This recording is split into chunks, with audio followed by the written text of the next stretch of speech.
Hi, I'm Barry, this is Mega City Gaming, and this is a terrain build for Strontium Dog or Wasteman or any other post-apocalyptic wasteland environment.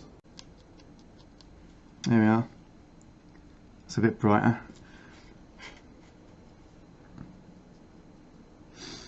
Right, cool.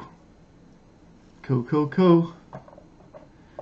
Does look a bit similar in colour to the box, but whatever, we're going to rust up the box so it'll be a lot different to what you can see now. Right, okay, we have to let that dry, give it a few minutes to let that dry, and we'll go over the whole thing with this. Then we'll rust it up, then we'll stick the sign on, then we'll rust it up. That's and then we're finished.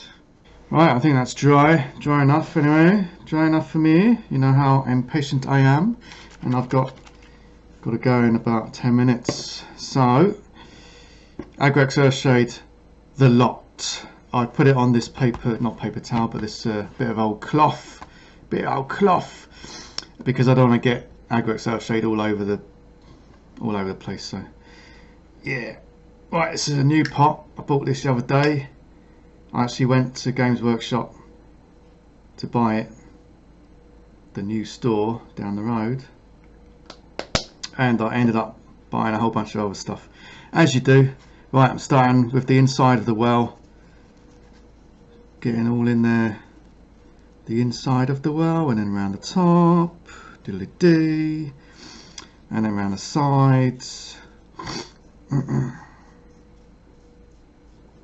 Around the sides, don't miss anywhere.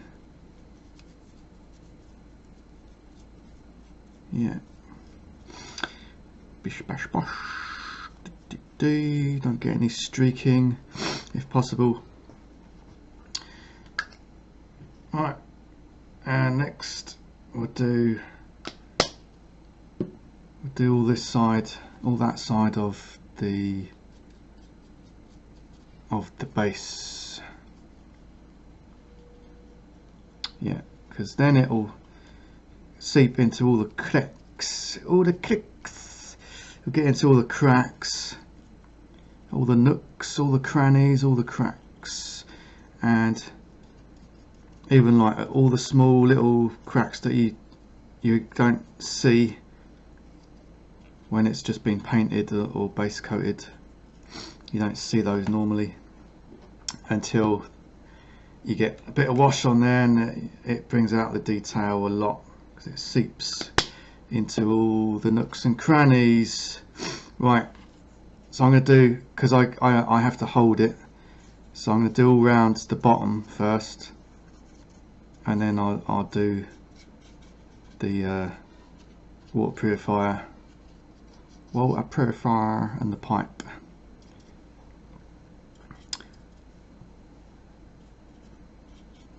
Right, again, getting behind that wagon wheel is a bit of a challenge with an eye. Right, do that side, do the wagon wheel, try not to prise anything off with your brush. Right, so all we've got left to do is the pipe and the top of the water purifier.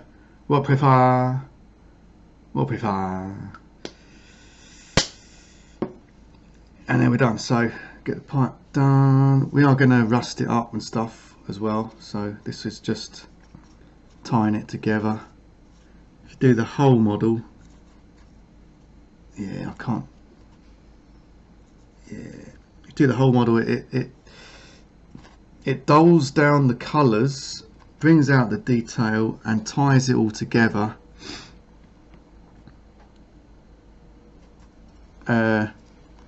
Because it's kind of added a very thin sheen of brown to everything, so it ties the colours together in a way that you notice it if you look at it as a whole, whereas you don't notice it if you look at individual parts. Anyway, it just makes it look awesome. It's liquid talent, yeah. If I can do this, anyone do this. You don't have to use the bits that I used. That was just bits lying around. It is also a reminder that you should keep your bits, any bits of model, any like big bits of MDF or reasonable bits of MDF, or even just nice shapes of plastic or anything. You just keep it, and you can end up making something like that. Right, I'll let that dry and then we'll get back to it. This is now dry and it is looking like a bit of terrain. It is really nice. Right, next up I'm going to cut one of these puppies out and stick it on here. Ideally I would have liked a biohazard sign, but I don't have one of those. And here at Mega City Gaming we care about the environment. So I'm not going to print out, because I don't have a printer, I have to go to 7-Eleven, right?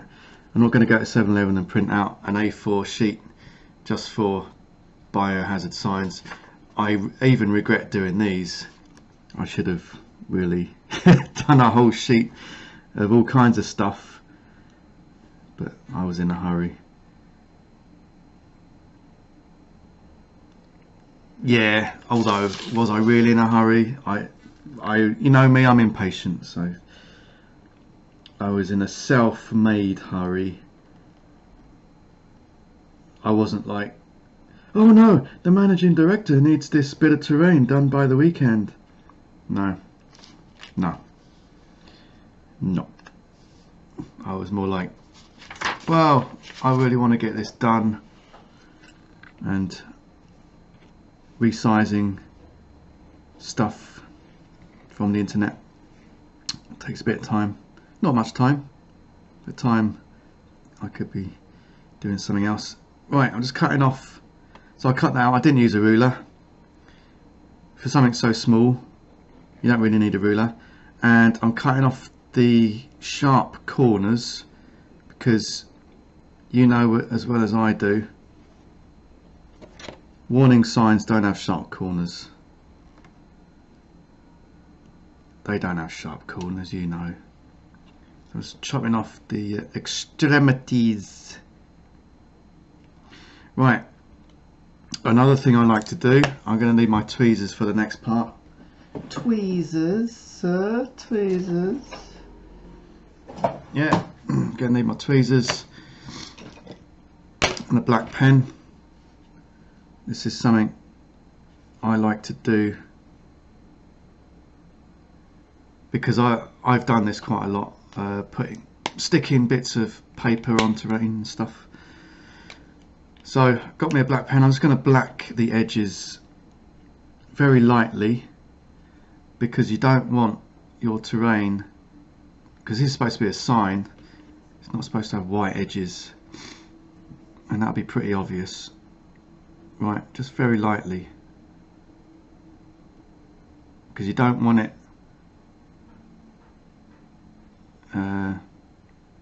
blotting. And right, that's one side. You don't want it like blotting and the ink getting all absorbed and discolouring the design. But on larger pieces, anything larger than that, like a postage stamp size and bigger, you don't have to worry about that. Because even if it does blot and absorb, it can be weathering. So, and you might have noticed that post-apocalyptic terrain is much easier than modern sci-fi because there's no clean edges and it's all rough and ready, you know what I mean? Right, let's see if that actually fits. I haven't even tested that yet. If it doesn't, I might have to trim it down. Right, make sure it's the right way up.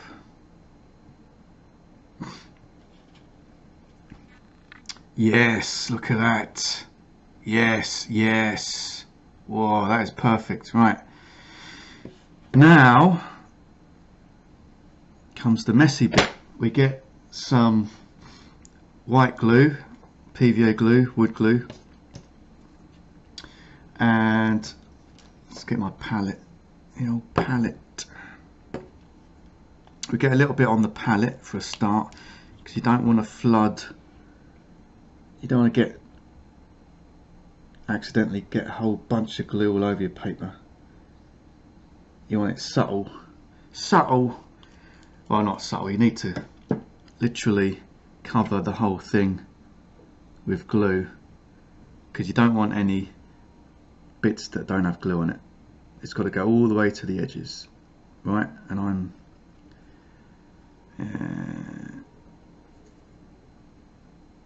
right, and then just wipe it, wipey wipe, make sure it's going to the corners, because you don't want the corners fraying, unless you're going for that poster look where the paper kind of fold, you know, post-apocalyptic poster, the you know, years of acid rain, and it just kind of folds in on itself. Anyway, I haven't managed to get one of those right yet, but whatever.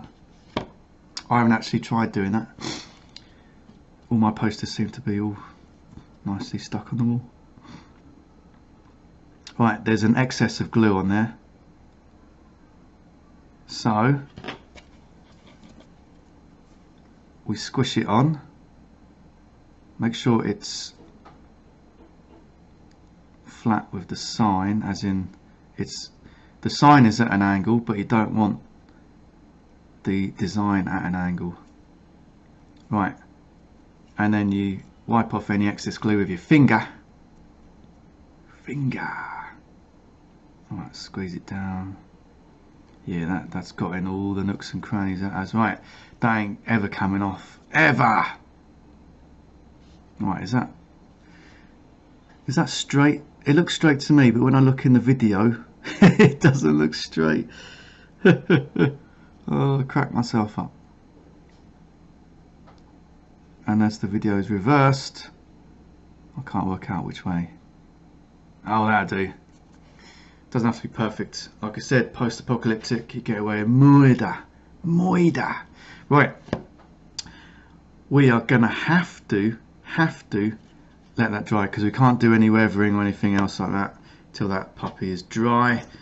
Right, while that's drying, I decided I should do the next stage, because I can't wait. I'm not going to sit around waiting for that to dry. So next stage, this is the final painting stage, apart from weathering. This is, what is it? Dark sand.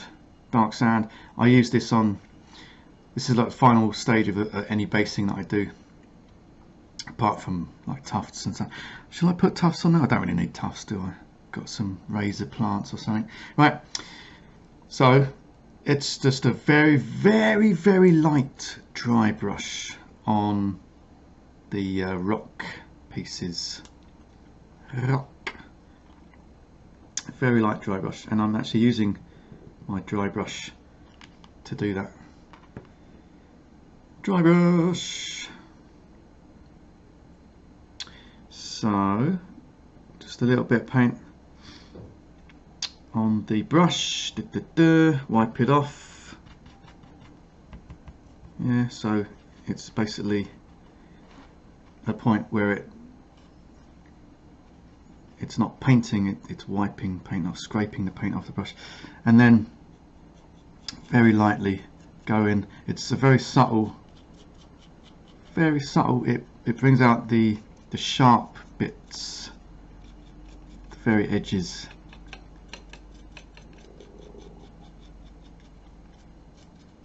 And you don't need to do the whole thing, just do the extremities.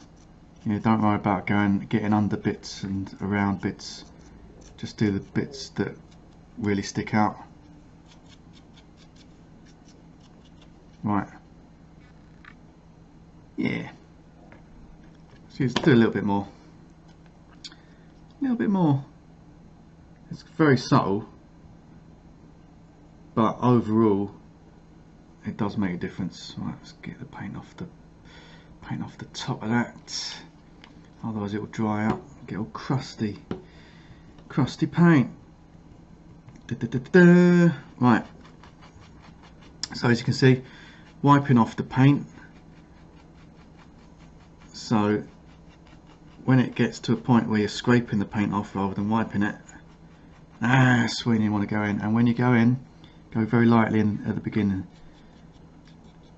then you can gauge what pressure is correct for pushing the brush down. Definitely don't want too much. Too much will, I won't say ruin it, but it will need correcting. It will look bad. It will look bad. Right, that, oh wow, that, yeah, that looks much better. You can see the detail, it brings out the detail. The shading brought out the recesses, and this one brings out the raised areas, the sharp bits. So yeah, although the well is made of the same stone, in my world, I'm not going to do the well, just the stone. Right, there you go.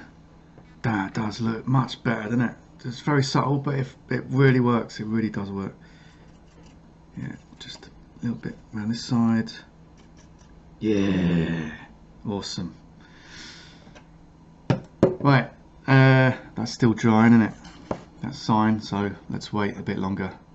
Right, yeah, it's dry enough, I reckon, for the next stage, which will be applying Tamiya Weathering Master.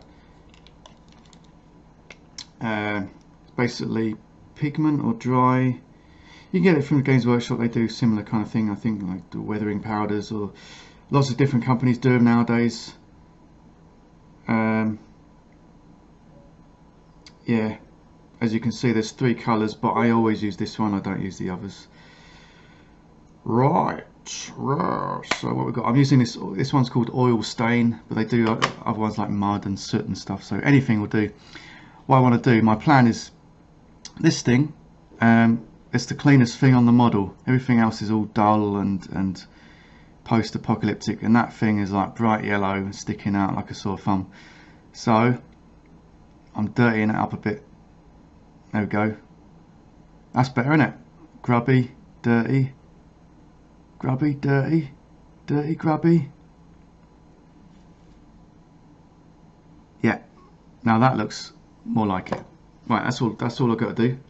Right, next I'm going to add some rust effects to all the metalwork and the box and stuff like that, and the bucket. And I'm using, what's this called?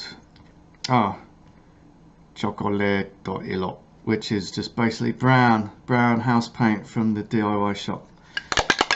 I use this a lot for weathering on vehicles and terrain, and even on weapons and stuff like swords and stuff that are, you know, like skeletons coming out of the ground with swords. The sword is not going to be pristine and silver, is it? Right. Okay, so I got this old bit of sponge from a bit of packaging, or plucked foam or something. I've used the same sponge for quite a while. It's seen better days, but it ain't dead yet. It ain't dead yet. So I'm just taking a bit of paint off the inside of the lid. Don't need much, and then close it. Make sure it's closed. These kind of pots freak me out because you can imagine if it's not closed properly, you knock it over, the whole lot is gone, rather than the dropper bottles where you knock it over and you might get a couple of drops on the table.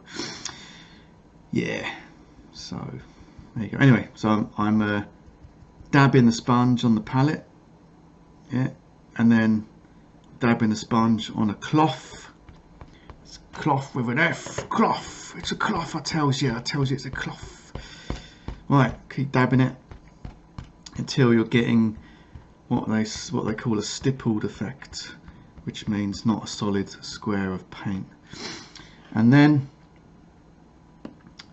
I'm going to start on the pipe because I can see See what I'm getting? I'm getting like rust. That's the only way I can describe it. Rust. There you go. Rust. Simple. Rust. There it is. It's rust. Rust. And then for the box, again, we're going to go in with rust. A bit heavier on the box because just because yeah, it's been sitting there. Oh, I've got to do that pipe as well, and I'm making sure not to knock it out of its secure housing. And the bucket, because the bucket, yeah, ain't gonna stay gleaming silver like it's straight out the shop. Right, normally you'd find rust on corners and edges and stuff.